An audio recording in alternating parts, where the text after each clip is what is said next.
I am announcing that today we are filing a lawsuit against Donald Trump for violating the law as part of his efforts to generate profits for himself, his family, and his company. He did this with the help of the other defendants, his children, Donald Trump Jr., Ivanka Trump, and Eric Trump, and former Trump Organization CFO Alan Weisselberg and Trump Organization Controller Jeffrey McConney. Well, can you tell she practiced the pregnant pauses and all that other stuff? Well, it's been 3 years, and this is the culmination of the walls closing in, all these stories about Donald Trump apparently facing imminent criminal indictment. Well, not in New York, apparently, according to Letitia James. Despite her claims, there is no accusation of criminal activity here. And by the way, who is styling Mrs. James? Olive drab for this press conference yesterday? Was she going for that whole Castro vibe? What is it with women in positions of power like Miss James or even our vice president wearing these bland colors nowadays? I mean, I'm no fashion expert, but maybe you would call this commie chic. Anyway, let's get back to Donald Trump and his legal crusade against the DOJ and what seems to be a coordinated response from the FBI, certain elements within the judiciary, leftist state attorneys, and also a long list of establishment media types seeking to do one of three things, or maybe all three things. First, prevent Donald Trump from ever running again. Never being president, that's what they want to achieve. Also, number two, harass, humiliate, and silence anyone who dares call out them for targeting Donald Trump in a way like Letitia James has. And number three, saddle any Trump allies with unbearable legal expenses so they also have to worry more about that than defending our country from what they are up to.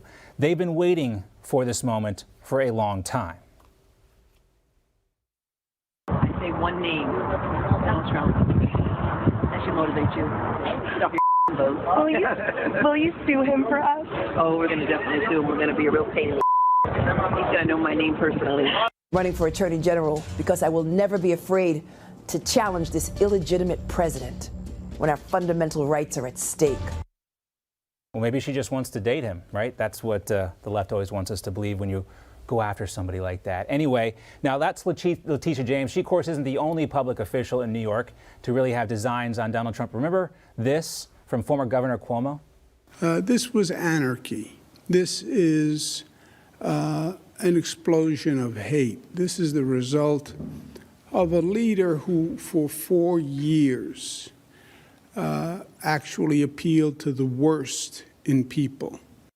Now, that is in the middle of the pandemic, the day, of course, after January 6th. But, you know, Cuomo was so obsessed with that while everyone was leaving that state. Now, this is the new normal. This is why we call it crossfire hurricane season, because every election year between Labor Day and Election Day, just kind of like hurricane season, we have to prepare now for these types of legal attacks. This is the new normal. Letitia James and these performances like the one we saw yesterday, that's what we have to expect. This while New York burns and hundreds of thousands of people have fled that state since the beginning of the pandemic. In fact, 5,000 moved to Florida just last month. But go on, Attorney General James and the current and former governors, they made Donald Trump their sole priority for the last 3 years. Also, check out this open letter to Ivanka Trump from New York's Empress of Albany, the unelected Empress of Albany. This is Governor Kathy Hochul now, but when she was lieutenant governor, she penned this open letter to Ivanka Trump. Quote, in New York, Governor Cuomo and I believe that all people should have control over their own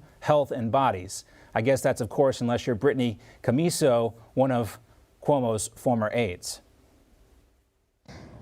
I then felt, while taking the selfie, his hand go down my back onto my butt, and he started rubbing it.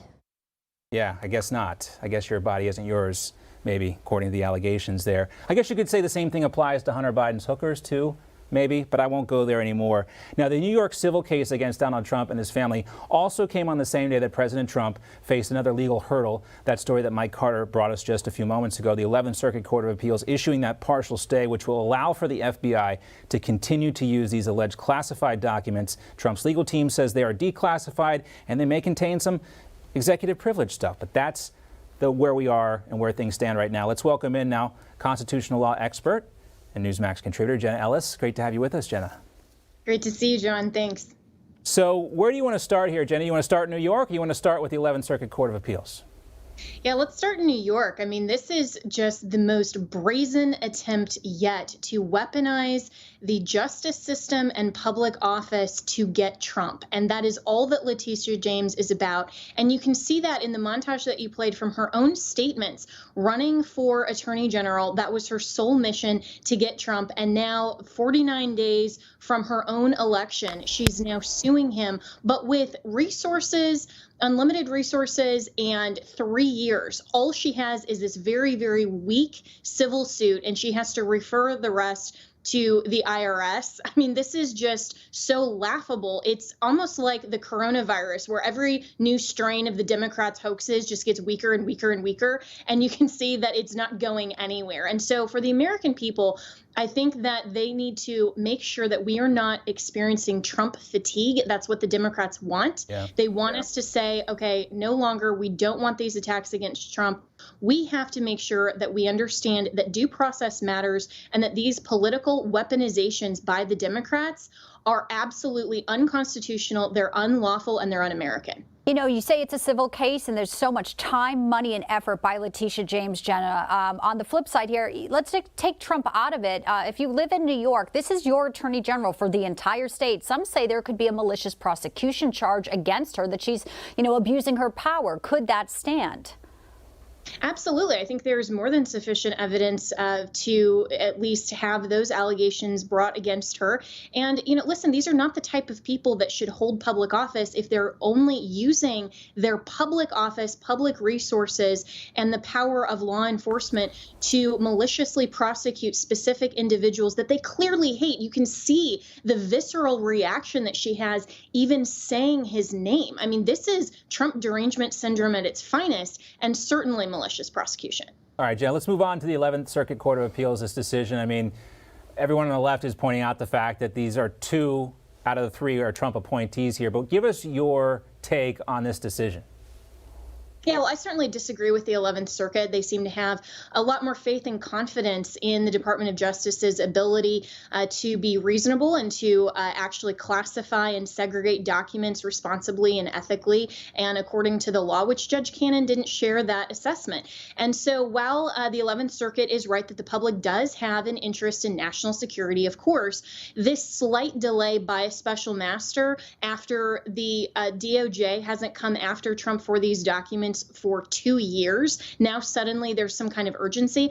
I just don't think that that's sufficient for their opinion. But going back to what you just said, John, everyone on the left always emphasizes whether the panel of judges or the judge was appointed by Trump or not. And this is such a weak talking point because no matter which side, it's always, oh, it's his own judge, so of course they're going to hold for him. Or, oh, it's judges that he himself appointed and this is a total meltdown because they're attacking Trump.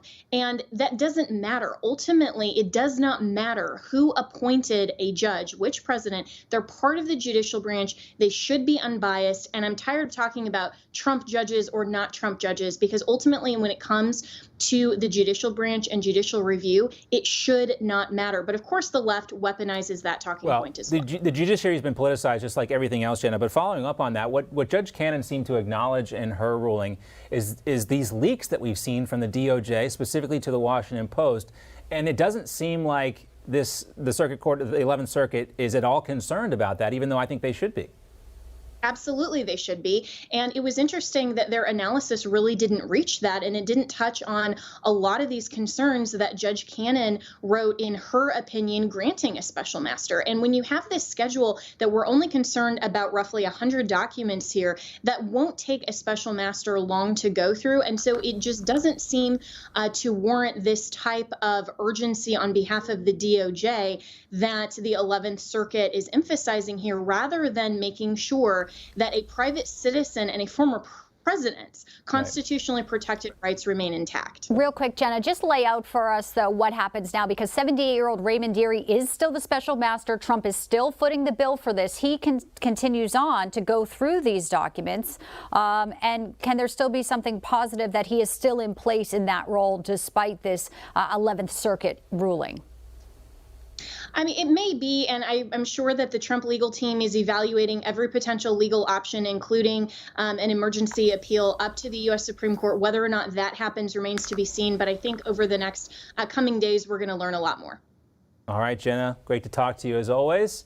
We'll see you soon. Great to see you both. Thanks. Thanks, Jenna. Also, I'm sure President Trump will have a few things to say about this tomorrow night in Wilmington, North Carolina. Make sure you tune in, catch Newsmax's special coverage. It starts at 7 p.m. Wonder what he'll say. I think it'll be very lively and entertaining with a great crowd, as always, and we'll carry it in its entirety here on Newsmax. No crooked establishment. None of that twisting the truth. No talking down to me. Don't tell me how to think. Don't tell me how to think. Don't tell me how to think. I trust Newsmax. Newsmax. They don't tell me how to think. They let me decide. Newsmax. Real news for real people.